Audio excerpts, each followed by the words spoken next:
Agora chega o tempo da oração.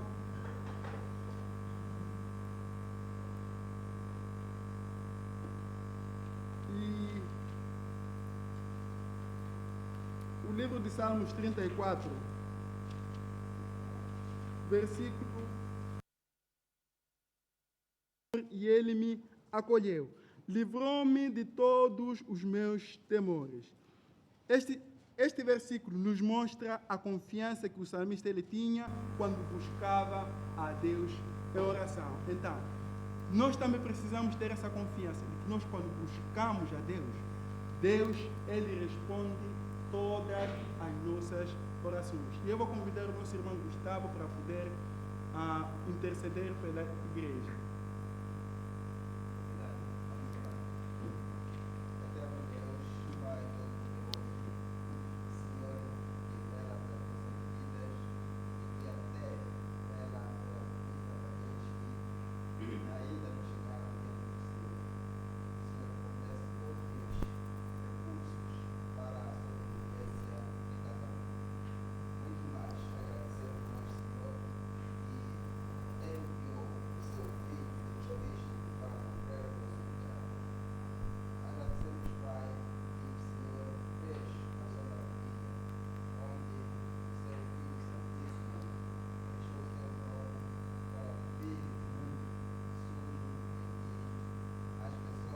Não entende sobre os propósitos do Senhor. Cada um está a tentar fazer o que o seu coração quer. Obrigado, nosso Deus, que nos conduziu quando saímos nas nossas casas para chegarmos aqui. Agradecemos por tudo quanto o Senhor faz, não somente para nós que estamos aqui, mas para todas as pessoas no mundo inteiro que o Senhor proteja, que o Senhor dê o fôlego da vida. Queremos, Pai, neste momento agradecer pela viagem do nosso irmão Benildo, que saiu de Tete com muitas dificuldades, mas o Senhor conseguiu dirigir ele até chegar a esta terra e hoje estamos juntos. Agradecemos também, Pai, pelos trabalhos que o Senhor induziu aos médicos que estão diante da nossa irmã Julie, que o Senhor estabeleceu este tratamento, que tudo correu bem segundo a sua graça. Nós sabemos que sem a sua presença em qualquer trabalho, nada pode correr. Agradecemos também, Pai, pela condução e proteção do nosso irmão Gustavo durante a sua viagem a Nacala, e com todos os trabalhos feitos, foi na sua misericórdia e proteção. Agradecemos por este homem que o Dr. Charles acabou de mencionar, que tanto tempo passou pelos tratamentos, mas agora está a acontecer uma coisa diferente, que mesmo sem tratamento as dores se aliviam e ele agora pode passear, embora não totalmente, mas que o Senhor está a libertar daquela opressão que tinha, da dor que ele estava a sentir. Agradecemos, Pai, nisso.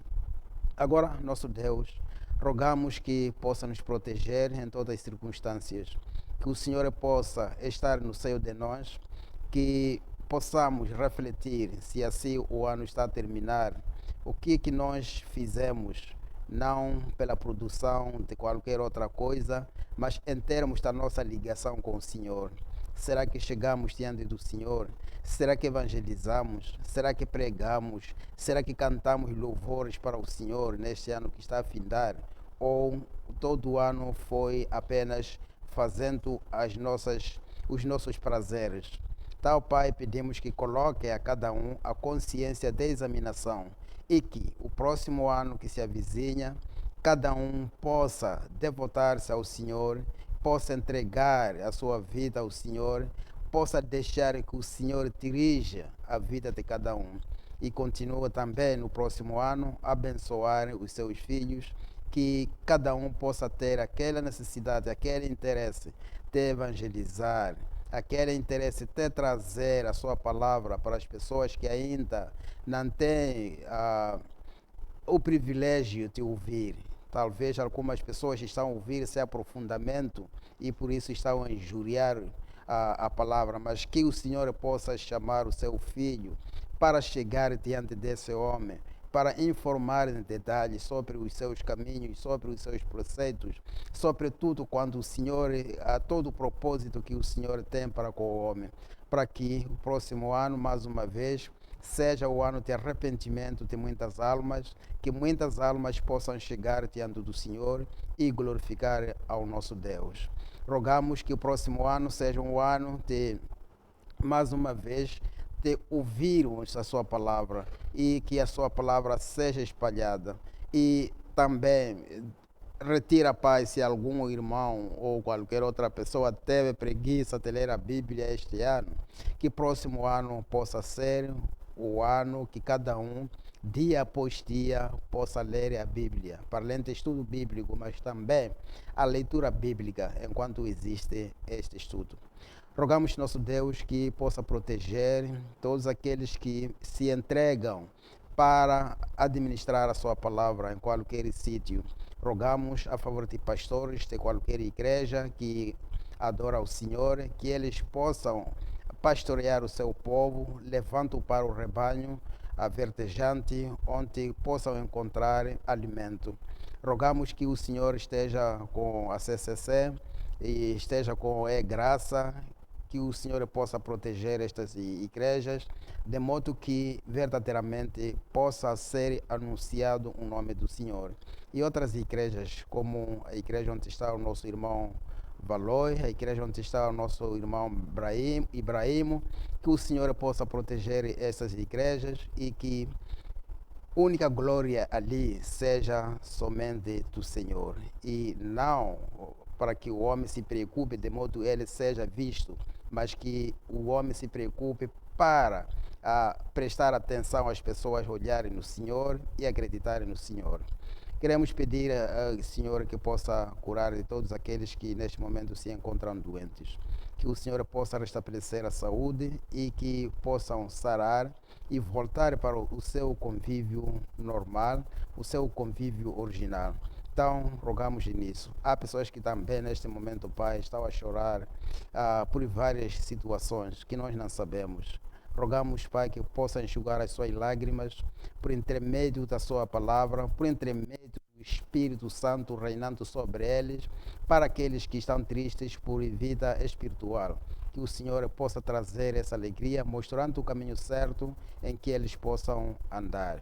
E também, Pai, nós estamos a ouvir e acompanhar o que está acontecendo na província de Cabo Delgado, enquanto pensávamos que a coisa já tinha terminado ou já tinha diminuído, mas nesta semana houve ataque e que morreram pessoas. Pai, nós pedimos que faça a sua intervenção naquela região, para que aqueles malfeitores possam reconhecer que não estão autorizados para tirar a vida de outra pessoa, que somente o Senhor é que tem esse poder.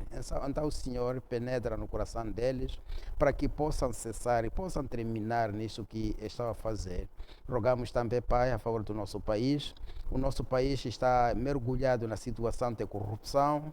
Pedimos que o Senhor possa colocar no coração de qualquer pessoa, ou trabalhador, ou é chefe, ou é empregador, ou é empregado, que o Senhor, cada um possa se afastar deste espírito de corrupção, porque isto não dignifica o ser humano, aquele homem que o Senhor criou à sua imagem. Então, fazendo essas coisas, está a denegrir a imagem do Senhor. Queremos que o Senhor possa fazer o nosso país um país exemplar, um país onde as pessoas podem dar referência e que este país seja o Senhor temido, este país seja o Senhor reverenciado. Pedimos o Senhor a salvação de qualquer alma, que o Senhor desejou que esta se salve, ainda está, porque para esta morrer já não há possibilidades. Rogamos em tudo isso em nosso Senhor, nosso Salvador Jesus Cristo. Amém. Nosso Deus, as nossas petições chega perto de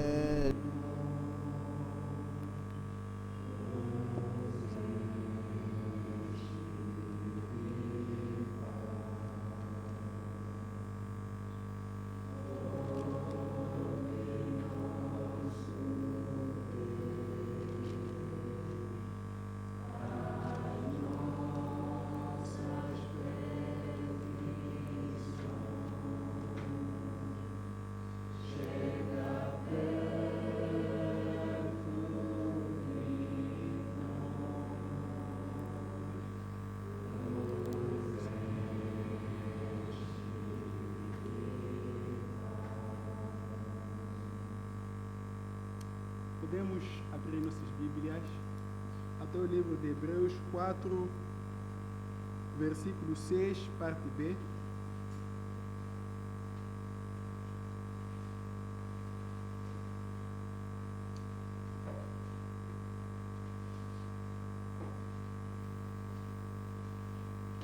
Hebreus 4, versículo 6, parte B.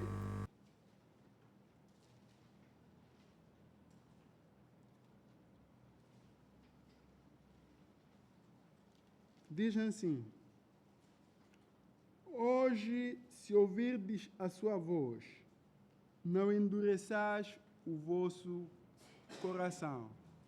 Então, este é o versículo que eu queria convidar as pessoas que estão na livre participação.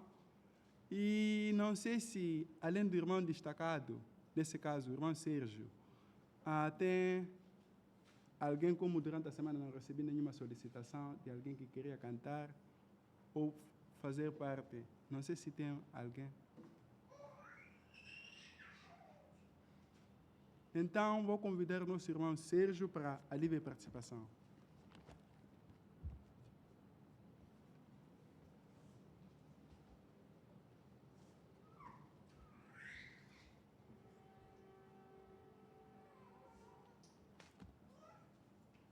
Bom dia, irmãos.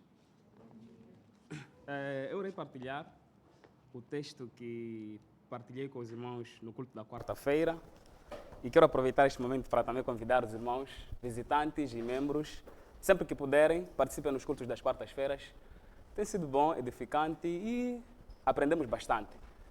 Espero que a irmã Hilda não tenha contado esses minutos que eu usei para falar. Então, a meditação de hoje está em Lucas 14, a partir do verso 5 até 6.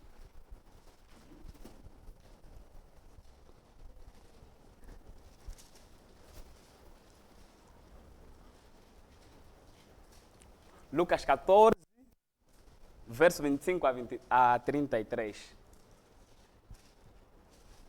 Vou começar a leitura.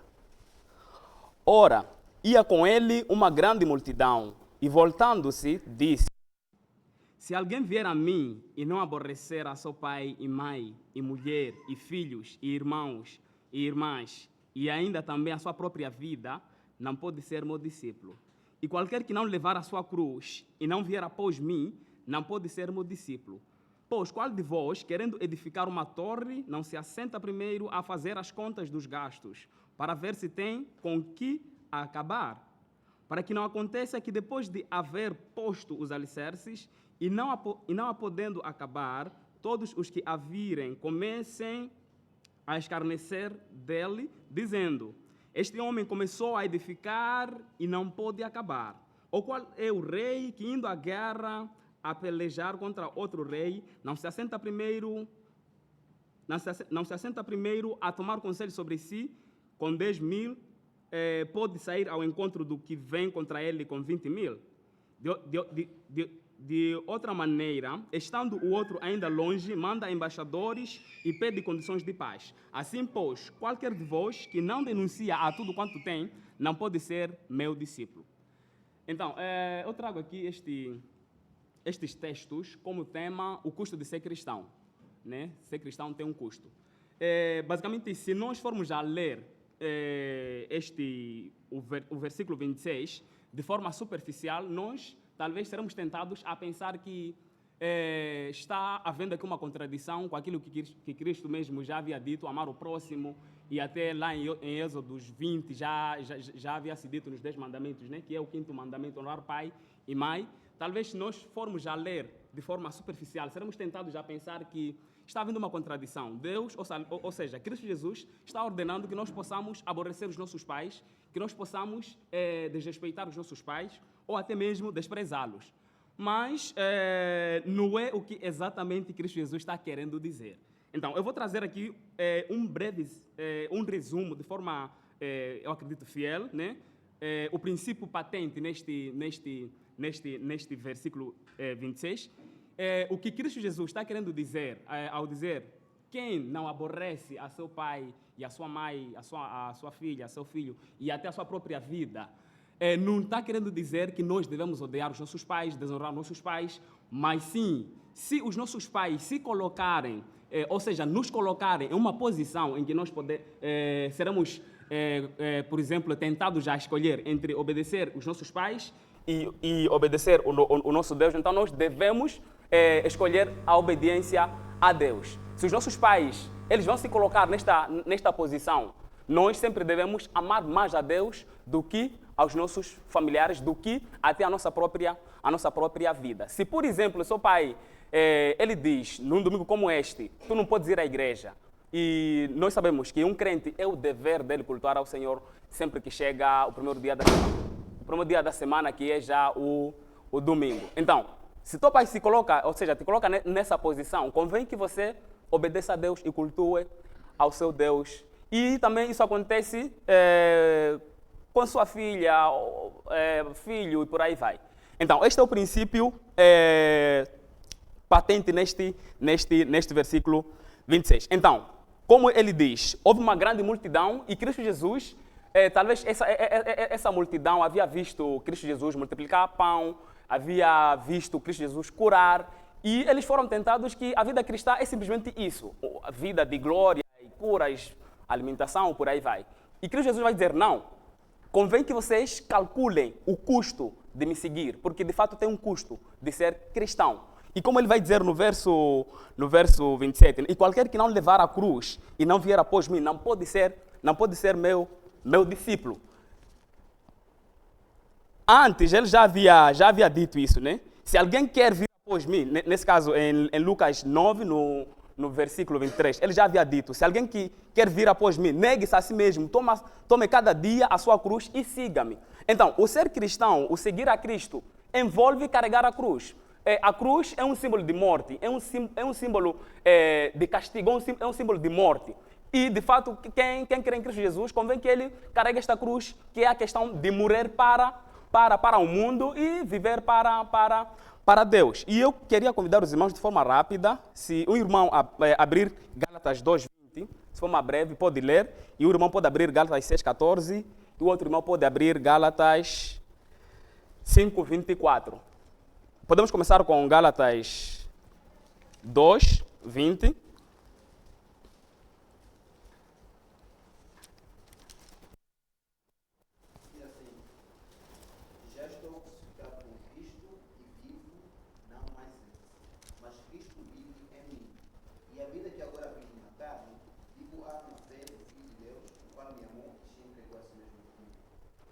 Gálatas 6:14.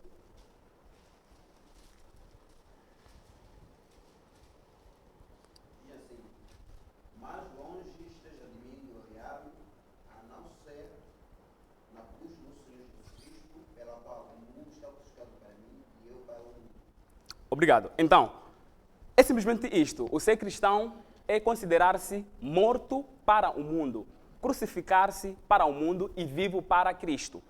E Gálatas 6:14, aliás, 5:24, vai dizer, eu vou ler, e os que são de Cristo crucificaram a carne com as suas paixões e concupiscências, ou seja, a carne com as suas paixões e desejos. Então, quem é cristão de fato, quem crê em Cristo Jesus, ele crucifica a sua carne com as suas paixões e desejos, que é a questão mesmo de carregar a cruz, morrer para as suas próprias paixões, morrer para o mundo e viver para Deus. Se o seu corpo grita em satisfação, que é algo ilícito, sem que talvez você esteja casado, convém que você crucifique a sua carne com as suas paixões e desejos e seja obediente a Deus, que é contraindo matrimônio e a posterior você usufrua as bênçãos do casamento. E ele vai usar aqui um exemplo, ou seja, um construtor civil, né, que vai iniciar uma obra, e ele diz que antes dele começar, ele deve calcular se tem dinheiro o suficiente para poder terminar a sua obra, para que não venha, depois dele ter começado a colocar os alicerces, ele não tenha como acabar e as pessoas riem dele. E isso é uma vergonha, de fato. Então, que nós possamos refletir a respeito do custo de ser cristão, que não venhamos simplesmente estar aqui reunidos porque, sei lá, a CCC talvez temos convivências e aí a gente enche o estômago, louvamos a Deus, por aí vai, mas que não sejamos motivados a seguir a Cristo por coisas materiais, por bênçãos que talvez nós podemos usufruir, se de fato nós somos crentes, mas que possamos calcular se somos capazes de pagar esse preço, esse custo que pode de fato sobrevir a todo aquele que é crente. Como diz 2 Timóteo 3, né? Ele diz, 2 Timóteo 3:12 diz, 2 Timóteo 3:12, ok, deixa eu ver aqui, certo. Eu vou ler. E também todos os que piamente querem viver em Cristo Jesus padecerão perseguições. Ou seja, todo aquele que quer viver de forma piedosa em Cristo Jesus será perseguido. Nós sabemos que o mundo ama as trevas, o mundo ama a injustiça. Então, se você sendo crente, permanecer firme na obediência, permanecer firme com os seus princípios cristãos, com os seus princípios bíblicos, de fato você será injuriado, será perseguido, será de fato odiado. Por outra forma também, o nosso testemunho, o nosso viver, a nossa firmeza em meio à injustiça, pode também atrair mais pessoas ao cristianismo. Pode, de fato, as pessoas olharem por meio da nossa postura cristã, por meio do nosso testemunho que nós apresentamos no meio do mundo injusto, pode atrair pessoas para Cristo e também pode atrair pessoas que poderão nos perseguir. Então, o que eu queria trazer, de fato, para os irmãos é mais ou menos isso, que nós possamos refletir a respeito deste custo que é, de fato, ser Cristo, ou seja, de ser cristão. Então, era isso que eu queria partilhar com os irmãos e muito obrigado.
Podemos ler o livro de Malaquias 3:8.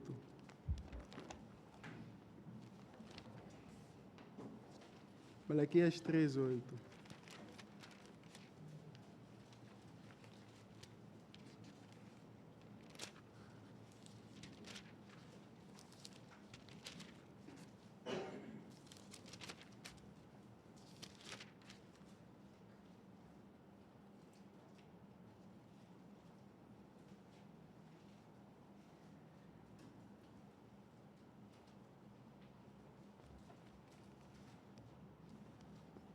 Diz assim: roubará o homem a Deus, todavia vós me roubais e dizeis: em que te roubamos nos dízimos e nas ofertas alçadas. Então, este é o tempo em que aquilo que nós preparamos nas nossas casas para oferecermos a Deus, em que vamos oferecer neste cofre, e também é o tempo em que nós vamos chamar o pregador do dia e também onde as crianças vão na escola dominical. Então, vamos cantar o hino número 398, Cantor Cristão.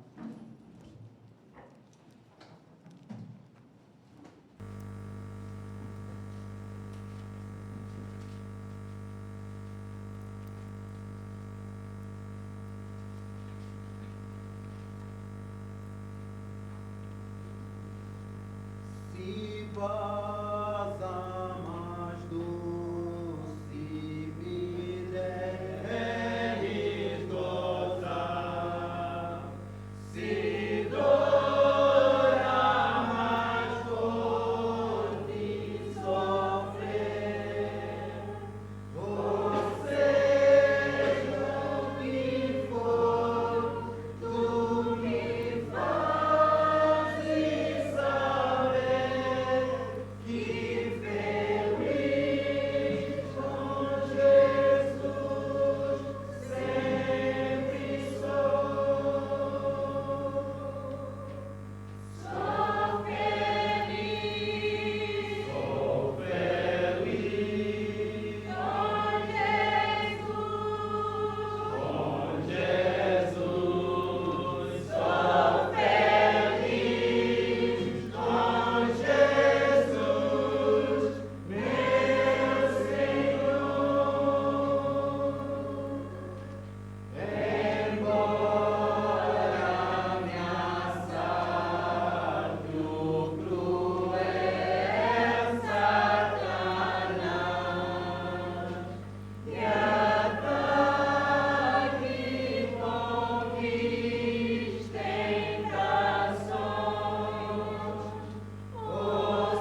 e o cristão. E vamos gastar 2 domingos tratando este tema. É um assunto muito importante por cada pessoa aqui. Nós temos que entender corretamente a doutrina da Bíblia sobre pecado, mas, claro, também é muito importante que nós alinhar nossas vidas conforme o que a Bíblia diz é a verdade sobre o cristão e o pecado. Então, este assunto tem 2 partes importantes. Uma parte é a realidade da doutrina correta da Bíblia, pensando como a Bíblia pensa, e também pondo em prática o que a Bíblia diz sobre a verdade sobre os cristãos.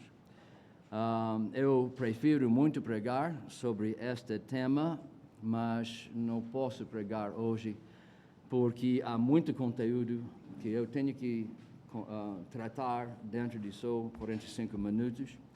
Então eu tenho 11 folhas aqui em frente de mim. A única maneira de cuidar disso é para eu ler e andar com velocidade. Então, eu também preparei este esboço para ajudar as pessoas que têm dificuldade prestando atenção. Agora tenho o conteúdo mais importante na sua mão e também pode ajudar você a acompanhar os pontos enquanto eu estou a desenvolver eles. Agora podemos sentar e depois eu vou rogar a Deus que Ele ajude-nos a entender e aplicar esta mensagem aos nossos corações. Então, nosso Deus e nosso bondoso Pai, nós damos graças que o Senhor é um Deus tão justiceiro, um Deus que odeia todo tipo de mal, um Deus que é 3 vezes santo, um Deus que o pecador não podia ousar de aproximar, senão para esperar julgamento e castigo. Dou graças que nenhum ser possa viver consigo lá no seu reino sem ser transformado numa pessoa perfeita, numa criatura perfeita, mesmo como o Senhor é perfeito. E eu dou graças que o Senhor está a conseguir uma maneira para fazer esta grande transformação na vida de cada um dos seus eleitos, cada um que o Senhor está a chamar para gastar toda a sua eternidade com o Senhor lá nos céus. Que este é nosso destino, não apenas ser perdoados e não apenas estar na sua presença, mas para também estar diante do Senhor sem culpa, sem mancha, sem vergonha, sem pecado. Ajude-nos agora, nós que temos esta esperança, de voltarmos a entender o que sua palavra diz sobre nosso estado miserável, por causa do buraco do lamaçal do pecado, onde nosso pai Adão nos mergulhou. Mas também ajude-nos a dar glória ao Senhor e ao seu Salvador Jesus Cristo, que o Senhor mandou neste mundo para resolver o problema do nosso pecado. E eu dou graças que esta não é só palavras, não é só doutrina, mas é uma realidade que o Senhor faz na vida de cada pessoa que realmente chegou ao ponto de receber o Espírito Santo e conhecer Jesus Cristo como o seu Salvador. Ajude-nos a aprender e a prestar atenção a essas coisas e ajude cada um de nós a avaliar nossas vidas para ver se realmente estamos no lado de salvação ou no lado de perdição, por meio das nossas vidas e nosso relacionamento com o pecado. Eu rogo que o Senhor use estas para animar cada um de nós com a grande esperança da coisa que é possível para nós por causa da morte de Jesus Cristo, por causa da nova aliança que Ele estabeleceu, por causa do Espírito Santo que o Senhor está a dar. Todos que estão a confiar em Jesus. Ajude-nos a não extinguir este Espírito Santo. Ajude-nos a não sufocar. Ajude-nos a não entristecer este Espírito que é toda a diferença entre o crente e o descrente. Agora rogo que o Senhor aplique estas palavras que eu vou ler no coração de cada um de nós na forma que o Senhor sabe que devia ser aplicado. Agora peço tudo isso em nome do seu Filho Jesus e pela glória dele, que perdeu sua vida terrestre numa forma cruel como acabamos de cantar hoje, de modo que nós pudéssemos ser livrados do domínio do pecado em nossa vida. Então, rogo que o Senhor ajude-nos a perceber isso no dia de hoje. Em nome do seu Filho Jesus Cristo e pela glória dele. Amém. Podemos sentar. Então, na semana passada, nós que tínhamos aquela grande bênção de estar com a igreja, enquanto Estélio estava a pregar sobre Isaías capítulo 9, 1 até 7, vimos sobre Jesus Cristo que Ele é a luz do mundo, porque Ele mostra-nos como devemos viver. Ele ilumina as redes. Ele nos alerta dos perigos deste mundo e das armadilhas de Satanás em todo o redor. Ele dá-nos entendimento do Evangelho e da Palavra de Deus por meio do Espírito Santo. Mas também vimos que Ele é o Rei Supremo e Eterno. Todo o poder e autoridade para reinar sobre este mundo a Ele por meio de Deus soberano, que determina todas as coisas e que faz conforme seus próprios propósitos. Também vimos que Ele é maravilhoso. Devemos admirar quando contemplamos seus atributos, sua sabedoria, de modo que nunca ficou pela astúcia dos seus adversários, como ouvimos várias vezes na semana passada. Para operar milagres, como ouvimos na semana passada. Sua perfeição manifestada pelo fato que tudo que Ele fez saiu perfeito. Seu amor em aniquilar todos os seus direitos para chegar neste mundo e nos redimir, pagando um preço de sofrimento que nós não podemos imaginar. Também vimos que Ele é conselheiro, porque este Rei, tão grande e poderoso, vai também ser nosso conselheiro, nosso amigo íntimo. Podemos trazer nossas preocupações a Ele próprio e as circunstâncias que nos deixam perplexos, para Ele nos ouvir e consolar, e guiar, e socorrer. Também Ele é Deus poderoso. Sempre admiro sobre o que os muçulmanos e testemunhas de Jeová, pessoas que negam a divindade de Cristo num lado, mas aceitam o testemunho de Isaías no outro lado, admiro o que eles fazem com este trecho, que diz que este menino nascido de uma mulher será chamado Deus. Isto é blasfêmia na parte do profeta. Se Jesus não fosse realmente Deus. Também Ele é Pai eterno. O Filho seria infinitamente velho já no primeiro dia da sua vida terrestre, por causa de ser Deus e não apenas homem.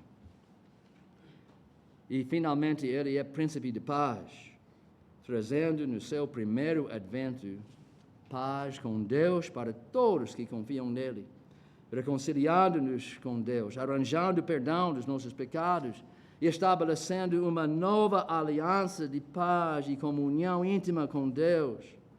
E no seu segundo advento, quando vai começar a reinar sobre as nações, trazendo paz entre homens, até paz para nosso país de Moçambique, como ouvimos na oração do nosso irmão Gustavo. Paz que quase não conhecemos aqui nesta terra desde 1964. Mas quando Jesus chegar, Moçambique vai ter paz. Quando Ele está a exercer seu reinado sobre este país.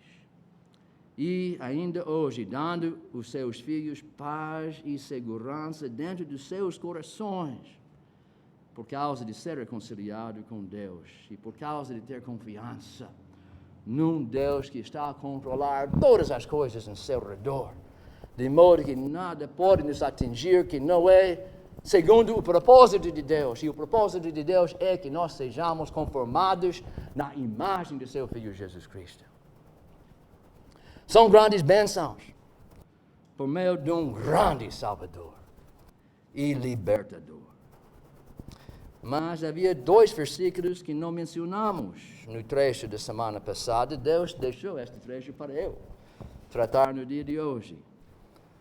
Esses versículos eram versículos 3 e 4 de Isaías capítulo 9, que dizem: Tu multiplicaste a alegria do seu povo. Todos se alegrarão perante ti, como se alegram na ceifa. Porque tu quebraste o jugo que pesava sobre eles, a vara que lhe feria os ombros e o cetro do seu opressor. Embora o contexto imediato deste trecho seja um livramento para o povo de Galileia e de todo Israel, de opressores humanos, o contexto mais universal, que se trata do que Jesus faria não apenas para a nação de Israel, mas para todos os eleitos de Deus, é nosso livramento do poder de Satanás sobre as nossas próprias vidas. Ele é o opressor, que está o inimigo, o adversário de cada cristão, como também acabamos de ouvir. 2 Timóteo 3,12, não há nenhum que vai viver uma vida piedosa desta vida que não vai experimentar a perseguição do mundo. Porque Satanás é o rei deste mundo. E Satanás está contra você. E se você está a raiar sua luz até ao ponto de Satanás sentir ameaçado por causa de você, você não vai faltar problemas e perseguições e dificuldades na sua vida. E se você está a gozar uma vida folga, como um cristão, há um problema. Se todo mundo gosta de você, há um problema.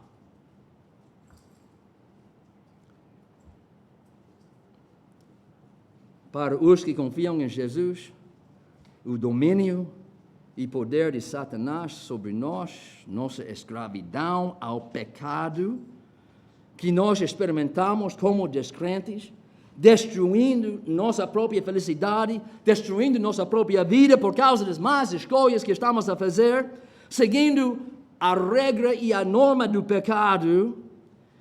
Esta escravidão ao pecado que tínhamos como descrentes foi quebrantado por Jesus na cruz, quando ele inaugurou a nova aliança que inclui o dom do Espírito Santo habitando dentro de nós, operando nos crentes tanto o querer como o efetuar segundo a boa vontade de Deus, como lemos em Filipenses 2, versículo 13.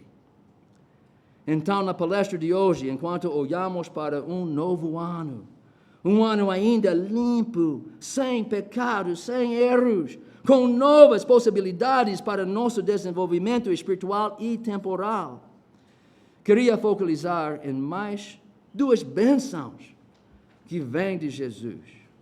Um é espiritual e o outro é temporal. A grande bênção espiritual é este livramento do poder e domínio do pecado que recebemos por meio de Jesus Cristo. Isto será o assunto principal da mensagem de hoje e vou continuar no próximo domingo. A grande bênção temporal é a bênção de matrimônio bíblico entre dois crentes. Vamos desenvolver isto também, mas um pouco só. Enquanto espero voltar para este assunto da família cristã, que foi interrompido um ano atrás, quando eu saí para a África do Sul, não sabendo o que ia acontecer nos próximos 8 meses, e não consegui voltar a trabalhar até o dia agosto de 2023. Para entender a ligação descrita na Bíblia entre o crente e o pecado, vamos começar logo no princípio da raça humana. A Bíblia mostra, em Gênesis 1, versículo 27, que Deus criou nossos pais, Adão e Eva, na sua própria imagem. Não colocou neles qualquer natureza corrompida, nem qualquer tendência de pecar, ou qualquer desejo de pecar, como nós temos no dia de hoje. Além de ser criado na imagem de Deus, o próprio Deus disse, em Gênesis 1, versículo 31, que o que ele criou quando fez Adão e Eva era muito bom, não algo já avariado. Mas, em capítulo 3 de Gênesis, lemos sobre a queda da raça humana.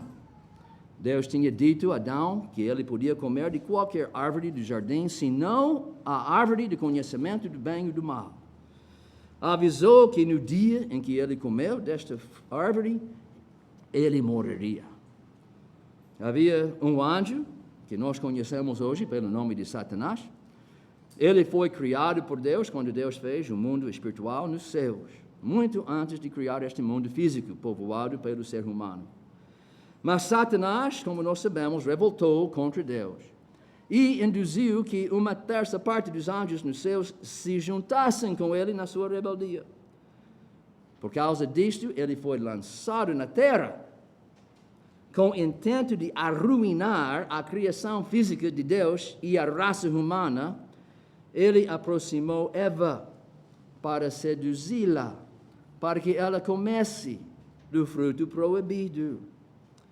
Pessoas erram quando pensam que Adão e Eva tinham um desejo de revoltar contra Deus, como Satanás fez e como nós estamos a fazer continuamente.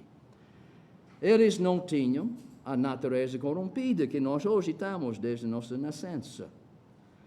Mas Satanás induziu que Eva comesse o fruto proibido, algo que ela não teria feito se não fosse seduzida por Satanás, dizendo que, fazendo assim, ela seria como Deus.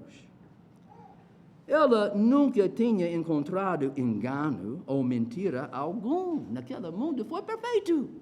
Adão nunca enganou Eva. Eva nunca tinha desejo ou pensamento de enganar seu marido. Engano não existia neste mundo até que Satanás entrou-se.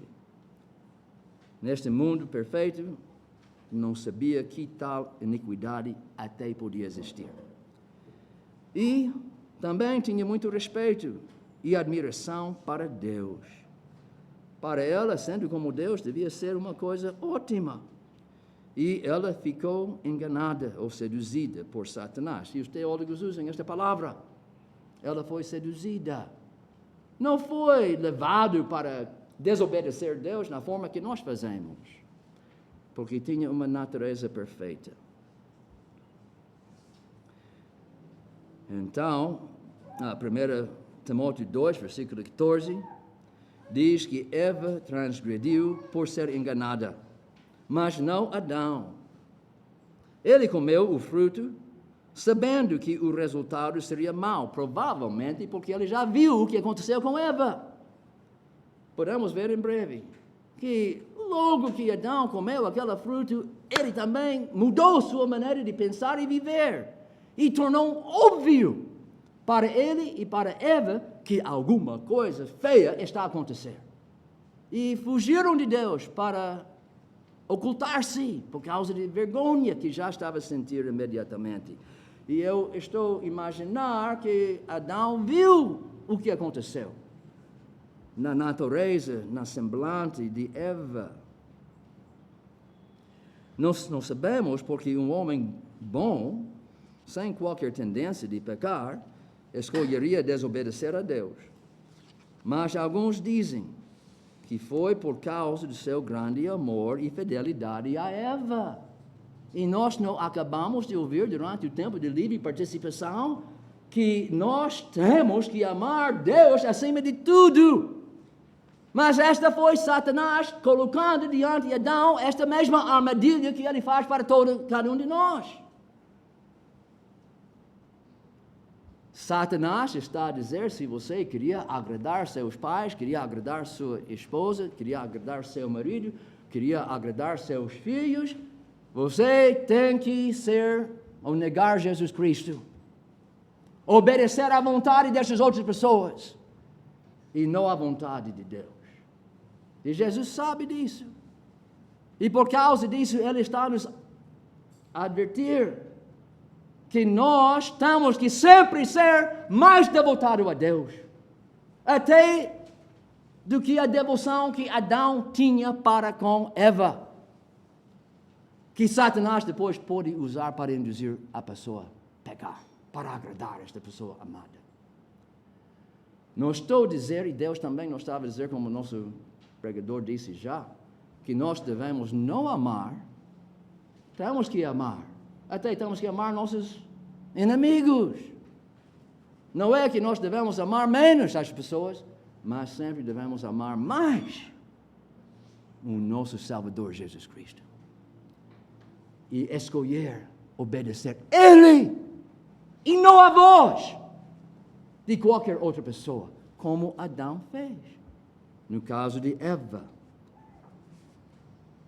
Então, por causa do seu grande amor que ele tinha para com ela, estamos a entender que ele decidiu estar ao lado dela e suportar com ela qualquer tristeza má que podia acontecer.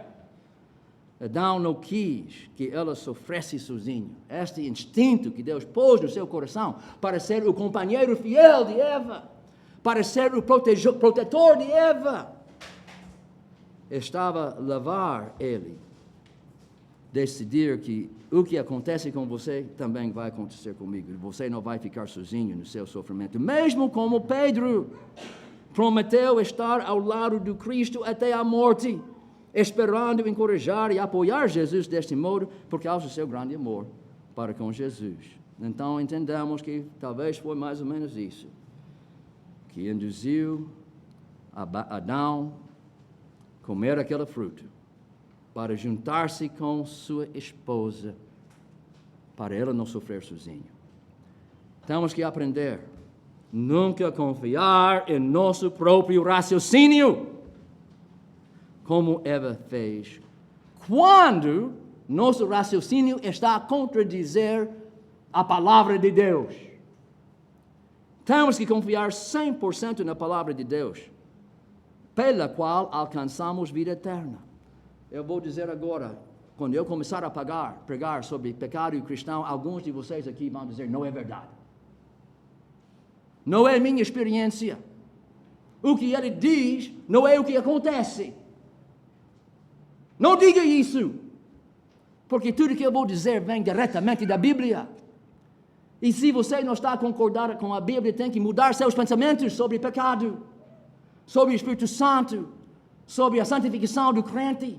E tem que começar a pensar como a Bíblia pensa, como o nosso pregador Marco Scover disse na sua pregação. O problema começa quando o homem diz que eu sou escravo do pecado.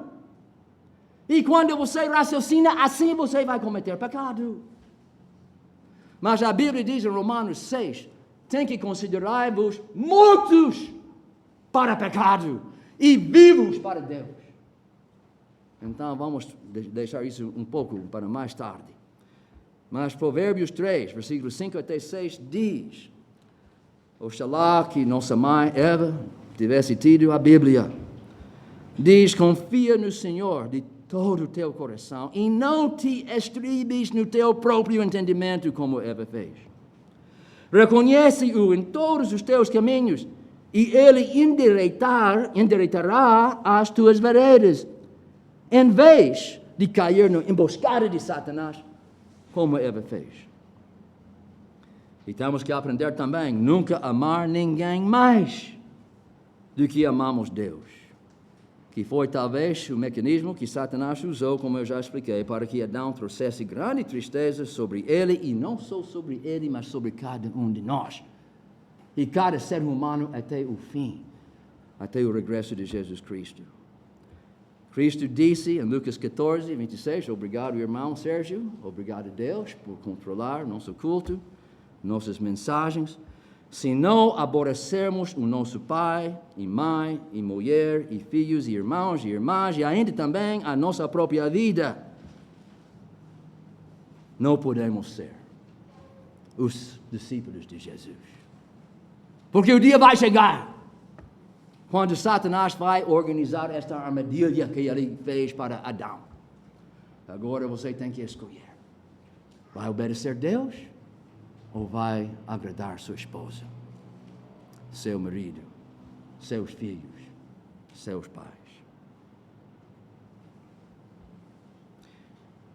sendo o único ser humano que Deus criou da terra, com todo o resto da raça humana saindo por meio de Adão, incluindo sua própria esposa, que foi feita da costela de Adão, quando Adão pecou, sendo nossa representante diante de Deus, nossa cabeça federal, toda a raça humana foi contada como pecador com ele.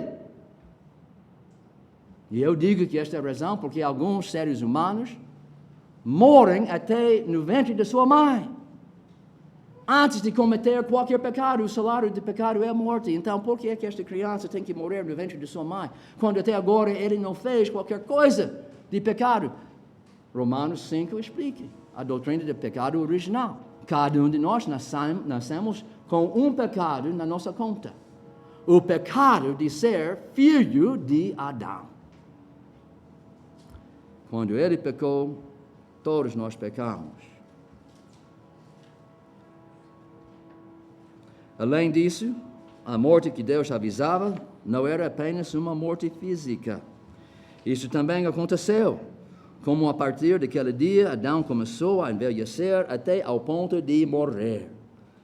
Mas há uma vida muito mais importante do que a vida física.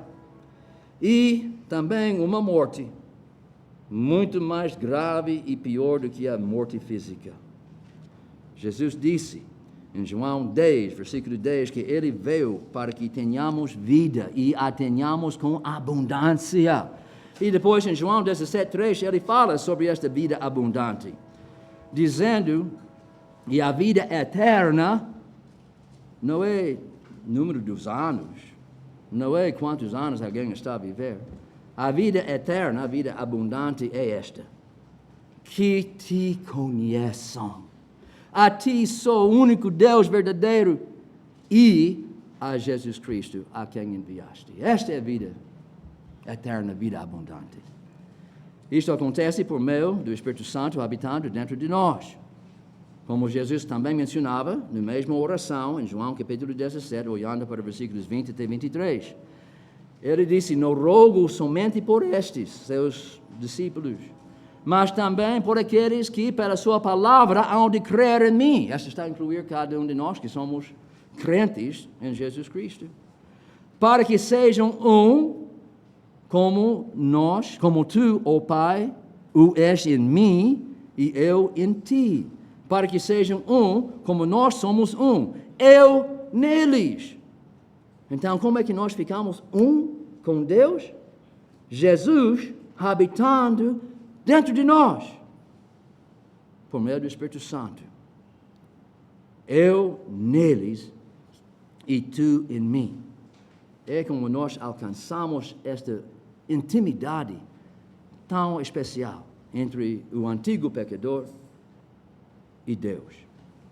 E mesmo como vida abundante, infinita e eterna é conhecer Deus e Jesus, andando em comunhão íntima com Deus Pai e Deus Filho, por meio do Espírito Santo, a morte horrível e absoluta é de viver totalmente fora da ligação com Deus. E longe de todas as bênçãos que vêm dele. Agora, nesta vida, até os pecadores recebem grandes bênçãos de Deus. Como Jesus disse, mas o dia há de chegar, lá no inferno, onde eles não vão gostar mais nenhum bênção. Vão ter tanta sede, sem uma gotinha de água. Vai sentir tanta fome, afinando-se eternamente, sem até ter um pedaço de pão. Vão ficar cansados, sem conseguir dormir. Porque eles estão longe de Deus e todas as suas bênçãos. E este inferno, a Bíblia chama a segunda morte. Mas além desta morte, uma natureza pecaminosa entrou em Adão e Eva. Vimos isto logo. Aquele Adão que ia morrer com Eva antes de comer o fruto, quando Deus procurava saber dele depois de comer o fruto, e procurava saber como é que você chegou ao ponto de pecar. Adão, aquele Adão que ia estar ao lado de sua esposa até a morte, o que ele fez?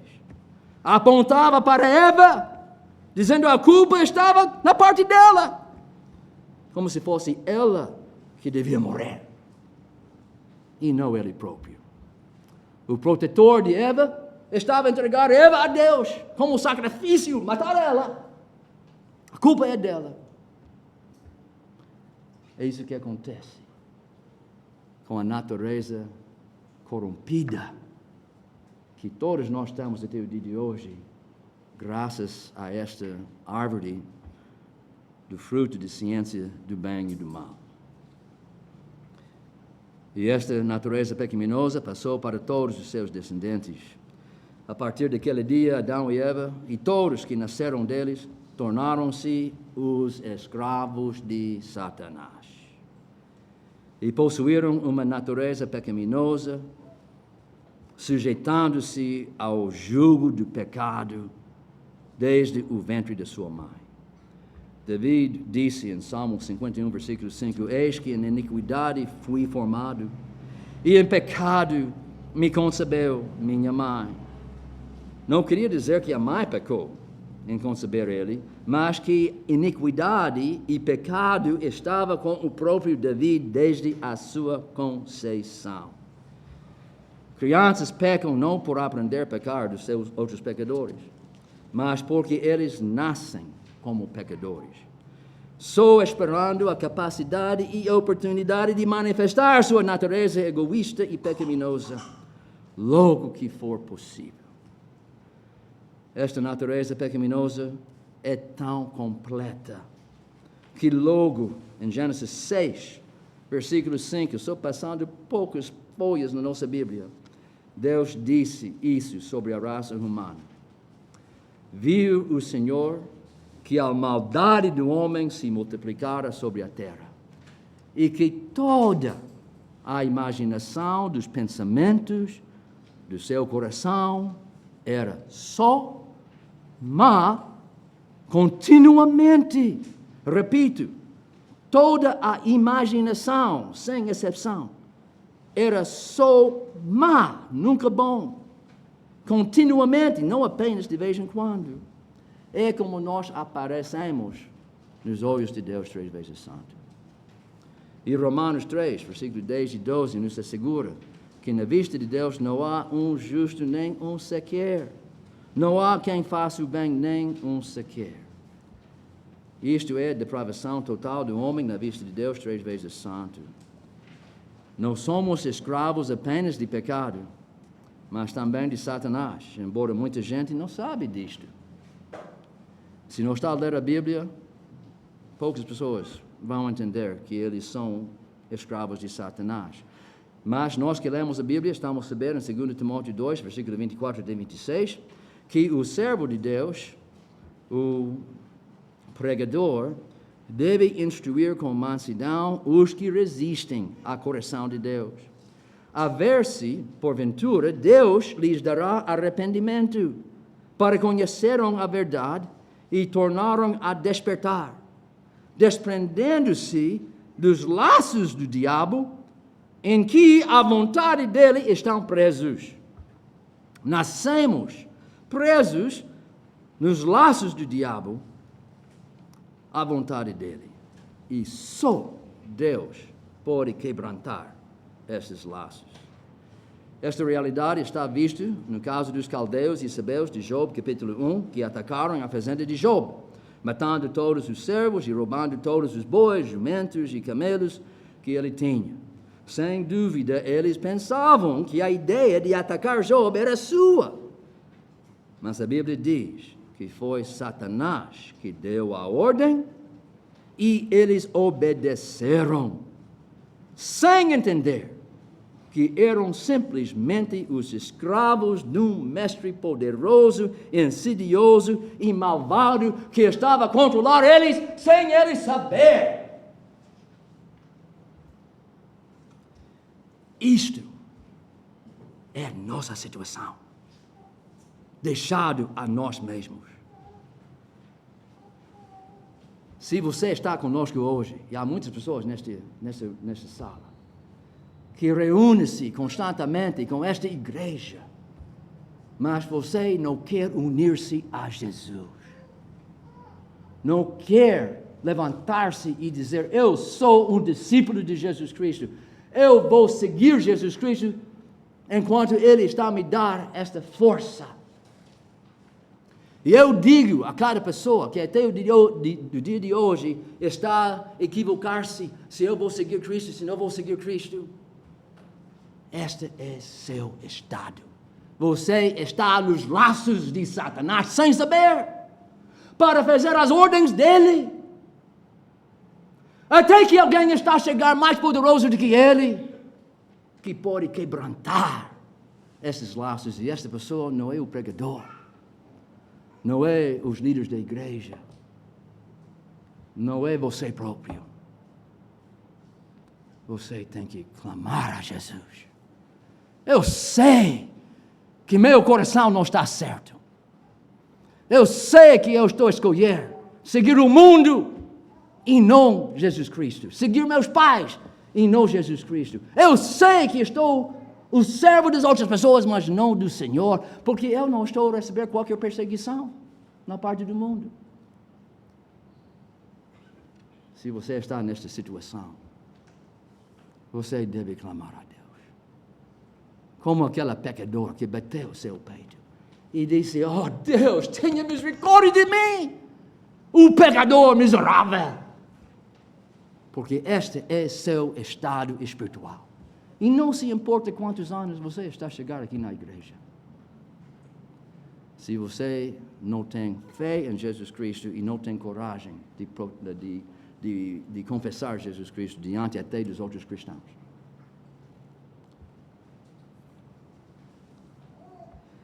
Então, esta é a nossa situação, deixado a nós mesmos. Precisamos de um libertador muito mais poderoso do que Satanás para nos livrar da nossa situação miserável e péssima. E isto Jesus fez, livrando-nos da penalidade do nosso pecado por pagar a sentença de morte em nosso lugar, morrendo na cruz o justo padecendo para o injusto, mas aquele injusto que pelo menos está a ser visitado com fé e está a crer em Jesus até ao ponto de seguir o que ele diz. Mas Jesus não parou ali. Jesus também nos livrou do poder de pecado, por meio do Espírito Santo que habita dentro de cada crente, dando ele novos desejos e uma nova capacidade de fazer o que devemos fazer. Como Filipenses 2:13 diz, porque Deus é o que opera em vós, tanto o querer como o efetuar, segundo a sua boa vontade. E é graças a este Espírito Santo que o homem está livrado do jugo do pecado. Gálatas 5:16 diz: andai no Espírito e não cumprireis a concupiscência da carne. E por meio deste Espírito Santo que o ser humano se torna, por meio deste Espírito Santo que o ser humano se torna participante na natureza divina de Deus e que se torna um filho de Deus. Jesus disse em João 3, versículo 3 e 5 até 7, naquela entrevista com Nicodemos: na verdade te digo que aquele que não nascer de novo não pode ver o reino de Deus. Esta é a única saída que nós temos. Temos que nascer de novo por um poder milagroso que vem de Deus. E outra vez, no mesmo trecho: na verdade te digo que aquele que não nascer de água e do Espírito não pode entrar no reino de Deus. E depois explica água e Espírito no próximo versículo. O que é nascido de carne, as pessoas que nascem dentro daquele saco de água, no ventre de sua mãe, o que é nascido de carne é carne. E o que é nascido do Espírito, Espírito Santo, é Espírito. Não te maravilhes de ter dito: necessário vos é nascer de novo. Nascemos de água quando nascemos fisicamente ou carnalmente, como filhos dos nossos pais humanos. Mas para sermos salvos, para sermos filhos de Deus, temos que nascer de novo espiritualmente. Isso acontece por meio do Espírito Santo entrando em nosso coração e operando dentro de nós, mudando nossos desejos, ajudando-nos a aborrecer o que antes amávamos e amar o que antigamente aborrecíamos. Mesmo como nós tornamos filhos físicos de nossos pais por meio do espermatozoide, do nosso pai carnal, da carne, unindo com aquele ovo da nossa mãe, na mesma forma, a Bíblia diz, tornamos filhos de Deus. A Bíblia diz, por meio do espermatozoide de Deus entrando em nós. 1 João 3, versículo 9, fala sobre isso usando esta palavra, espermatozoide, na língua grega, onde diz, qualquer que é nascido de Deus não comete pecado. Quer dizer, não anda cometendo pecado, porque capítulo 1, versículo 8, o mesmo João diz, se dissermos que não temos pecado, enganamos-nos a nós mesmos e não há verdade em nós. Não é que o cristão não comete pecado, mas ele não anda cometendo pecado. Porque ele não anda cometendo pecado habitualmente? Porque a sua semente, e aqui vem aquela palavra na língua grega, espermatozoide, não aquela semente que se coloca no solo. Porque a espermatozoide de Deus permanece nele e não pode pecar, quer dizer, não pode andar pecando. Porque é nascido de Deus. É um milagre. Nicodemos não entendeu isso. E talvez há pessoas aqui que não entendem isso. Porque vocês não entendem que tem que clamar a Deus para fazer isso para você. Está a esperar para você fazer alguma coisa por suas boas obras e depois merecer ser salvo. Não, primeiro tem que chegar a Deus como pecador, rogando para Ele usar seu poder sobrenatural para tornar você um filho de Deus. Então, há muitas maneiras, em vários trechos sobre pecado, a Bíblia insta que não há diferença, que há uma diferença radical entre nós antes de receber o Espírito Santo e depois de receber o Espírito Santo. E entre um crente e um descrente. Eu sei que agora vou ter certas pessoas discordando, dizendo que, mas não foi minha experiência. Eu sou membro da igreja por muitos anos, mas nunca experimentei isso. Outros dizendo que, mas eu conheço pessoas que são fora da igreja, que são muito melhores do que as pessoas dentro da igreja. A Bíblia tem explicações para tudo isso. Temos que estudar ainda mais um pouco o que a Bíblia diz sobre esses casos. Mas o ponto que eu queria dizer, você vai continuar a resistir à palavra de Deus ou vai começar a pensar como a Bíblia diz? Eu decidi 50 anos atrás, depois de ser muito confuso, visitando várias igrejas que pregavam coisas diferentes. Eu cheguei ao ponto de 50 anos atrás, eu vou começar a acreditar o que a Bíblia diz. Não vou procurar acreditar o que esta igreja aqui diz e esta igreja aqui diz quando estão contrariar-se. E esta foi a maneira em que Deus transformou minha vida. Eu comecei a sujeitar a minha maneira de pensar sobre o que a Bíblia está a dizer, o que Deus está a dizer.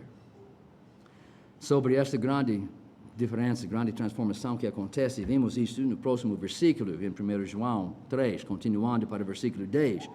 Nisto são manifestos, ou está traduzido em algumas Bíblias, nisto são óbvios os filhos de Deus e os filhos do diabo. Qualquer que não pratica a justiça e não ama o seu irmão, não é de Deus. Pode estar na igreja, pode ser membro da igreja, pode ser pregador, pode ser missionário, pode ser enviado às igrejas de todo o mundo. Eu conheço alguém que pregava conferências para... Não vou andar para lá. Nas igrejas melhores reformadas, que no fim confessaram que estavam a viver uma vida dupla. Abandonaram a esposa, abandonaram os filhos, começaram a viver mergulhados no pecado. Poucos meses depois de passar pelo mundo inteiro pregando a palavra de Deus. Não, para alguém que realmente é salvo, torna-se óbvio a diferença entre ele e os filhos do diabo. Isso quer dizer que a diferença entre nós, antes de receber o Espírito Santo, e algum tempo depois de receber o Espírito Santo, deve ser notável. E por isso a Bíblia diz, 2 Coríntios 5:18, eu rogo para nós pensar como a Bíblia fala.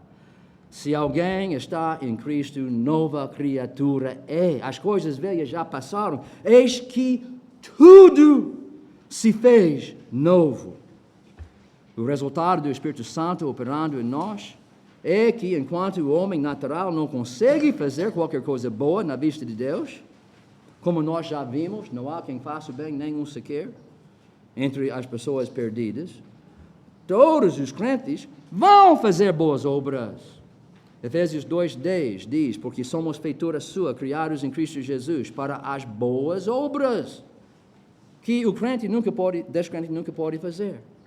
Mas Deus está a criar-nos de novo em Cristo Jesus, Espírito Santo dentro de nós, com o propósito que nós façamos boas obras, as quais Deus preparou, para que andássemos nelas. E vocês têm Tito, capítulo 2, versículo 14, para pregar isso ainda mais. Cristo deu a si mesmo para nós, de modo que Ele pudesse nos purificar de todos os pecados, de todas as obras más, e santificar para si mesmo um povo especial, zeloso para boas obras.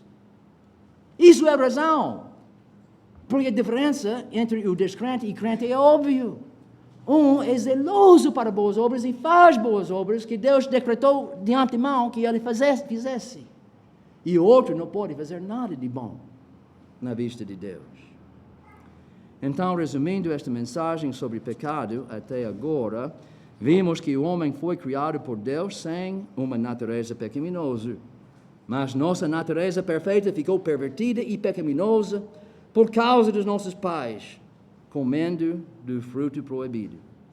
A queda moral do homem foi muito mais grave do que o homem natural imagina, sendo ele corrompido na sua mente, no seu coração, na sua vontade, em toda parte do seu ser.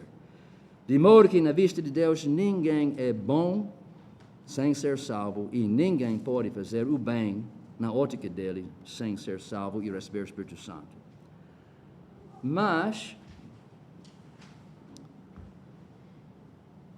também aprendemos que Cristo nos salvou não apenas da penalidade do pecado, mas também do poder dominador do pecado, por meio de nos dar o Espírito Santo. E este Espírito Santo opera em nós, transformando-nos de tal maneira que realmente conseguimos desejar e até fazer coisas boas na vista de Deus, e até somos constrangidos a fazer boas obras que Deus decretou de antemão que seus filhos devessem fazer nas suas vidas. Vamos continuar este estudo sobre pecado e o cristão no próximo domingo. Eu vou atender várias dúvidas que imagino que estão surgindo na mente das pessoas. Mas, brevemente, queria dizer que tudo isto não indica que um cristão acaba de pecar. Apenas ele acaba de praticar pecado. Vamos desenvolver este ponto no próximo domingo.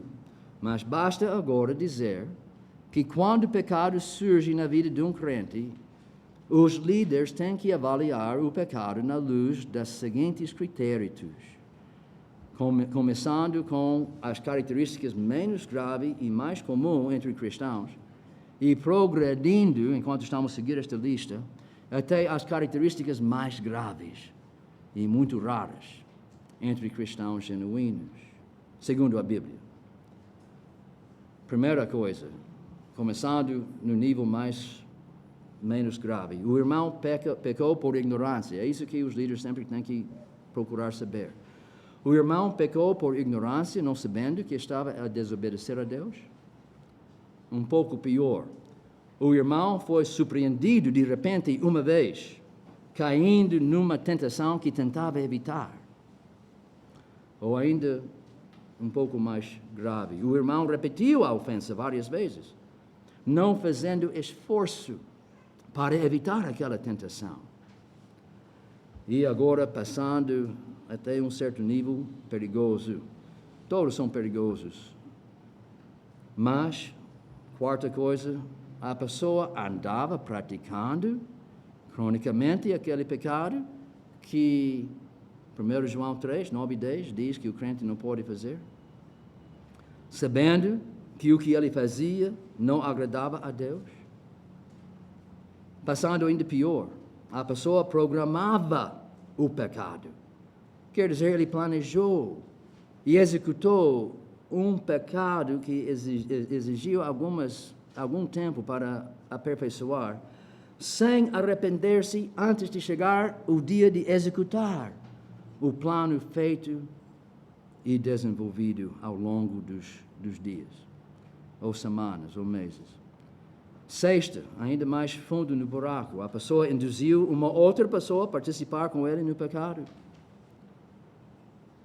Sétima coisa, ainda mais fundo, a pessoa fez o pecado publicamente, sem vergonha, numa forma que outras pessoas pudessem acompanhar o que ele fazia. E assim trouxe vergonha sobre o nome de Cristo. Manchar o nome de Cristo é a coisa pior que nós podemos fazer como cristãos. E 8, quando o pecado chegou ao conhecimento da igreja e alguns irmãos chegaram para aconselhar e ajudar ele, ele respondeu por multiplicar ainda mais ofensas, mentindo e negando e tentando ocultar o que ele fazia, em vez de confessar o seu pecado e arrepender-se do seu pecado e pedir socorro. Então, uma das bênçãos maiores que Cristo assegura para nós é sua grande ajuda em nossa luta contra o pecado por meio do Espírito Santo. Mas, com esta grande bênção que o crente recebe, vem a responsabilidade de andar no Espírito, vivendo uma vida radicalmente diferente da vida que caracteriza as pessoas que não têm o Espírito Santo. E nós temos que ajudar um ao outro, vigiando um ao outro, encorajando um ao outro, corrigindo um ao outro. E os líderes até têm que proteger o rebanho do pecado que pode arrebentar na igreja, não permitindo que este pecado levedar toda a massa, como 1 Coríntios 5, versículo 6 diz. Agora vamos gastar alguns momentos, estou quase no fim, estou folha 10ª entre 11. Vamos gastar alguns momentos tratando de grande bênção temporal que Deus arranja para o ser humano na forma de matrimônio bíblico. Existem matrimônios do mundo e matrimônios bíblicos. E sempre há diferenças radicais entre estes dois.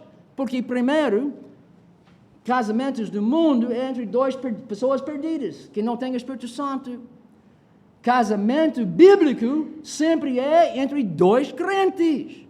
E mesmo como existe uma diferença radical entre o crente e o descrente, o casamento do mundo é radicalmente inferior e diferente do casamento bíblico. Não se importa qual seja a cultura do mundo onde a igreja se encontra. Matrimônio cristão sempre é muito diferente do que matrimônio cultural. Por exemplo, eu podia pregar uma mensagem mais inteira, mas eu só fiz 8 coisas rápido. Matrimônio bíblico é permanente, dura até o fim da vida do casal. Matrimônio cultural só dura até um parceiro ou outro tornar-se descontente com os benefícios que ele ganha naquela situação. Matrimônio bíblico acontece apenas entre um homem crente e uma mulher crente. Não entre dois homens, não entre duas mulheres, e não entre crente e descrente. Apenas entre um homem crente e uma mulher crente que não tem outros cônjuges ainda vivos. Em matrimônio cultural, a religião do noivo ou da noiva não se importa. E geralmente os parceiros podem ter outros cônjuges ainda vivos, mas divorciados. Também os noivos não têm o apoio da Bíblia nem do Espírito Santo para orientar sua vida juntos lá no lar. Terceira coisa, em matrimônio bíblico, é entendido que o líder do lar é o marido. Em matrimônio cultural, não existe este entendimento. Às vezes, os dois tentam dividir a liderança entre eles, e em outros casos, eles lutam para ver quem conseguir dominar o outro e assim ganhar controle daquele lar. Em matrimônio bíblico, o líder entende que tem que usar sua autoridade para assegurar que a vontade de Deus seja cumprida na vida de cada pessoa no lar, não a vontade dele.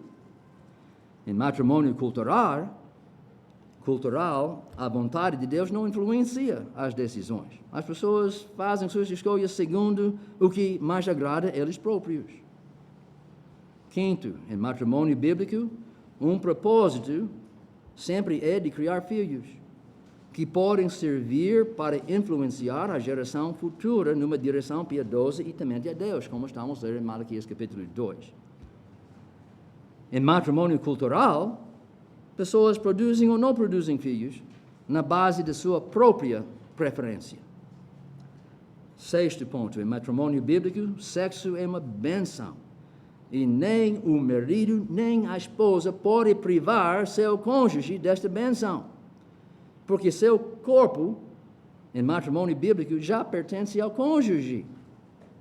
Mas, em matrimônio cultural, pessoas usam sexo para punir ou para manipular seu cônjuge. Ponto 7. Também, em matrimônio bíblico, o marido e a esposa chegam ao dia de casamento como virgens e permanecem fiéis um ao outro durante toda a vida. Em matrimônio cultural, frequentemente os dois já conhecem um ao outro carnalmente antes de casar-se e podem ter conhecido outros parceiros carnalmente também. E não têm que necessariamente permanecer fiéis durante sua vida conjugal.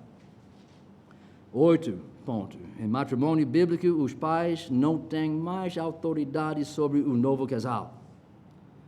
Em matrimônio cultural, os pais ou tios frequentemente ainda têm uma voz nas decisões afetando o casal. Podemos também falar sobre o papel da esposa, o papel do marido, a maneira em que os filhos são criados, a maneira em que as finanças estão reguladas, dízimos, dando a Deus ou não dando a Deus. Há muita coisa. Há tantos conselhos que a Bíblia dá sobre como devemos viver dentro do matrimônio. E todas estas considerações mostram que matrimônio cultural não se compara com matrimônio bíblico. Essas distinções entre matrimônio bíblico e matrimônio cultural se manifestam nos votos que são feitos para consagrar um casamento bíblico. E por esta razão, segundo nosso livro de fé e prática, dois crentes não podem viver juntos como marido e esposa sem primeiro consagrar sua união por fazer votos bíblicos diante de Deus e diante da congregação. E, antes de fazer os votos, temos um protocolo pelo qual o casal está avaliado para ter certeza de que ambos, o noivo e a noiva, podem licitamente juntar-se na vista de Deus como marido e esposa na santa união de casamento bíblico. Matrimônio bíblico devia ser a bênção mais rica que o ser humano pode gozar nesta vida fora da sua própria ligação com Deus.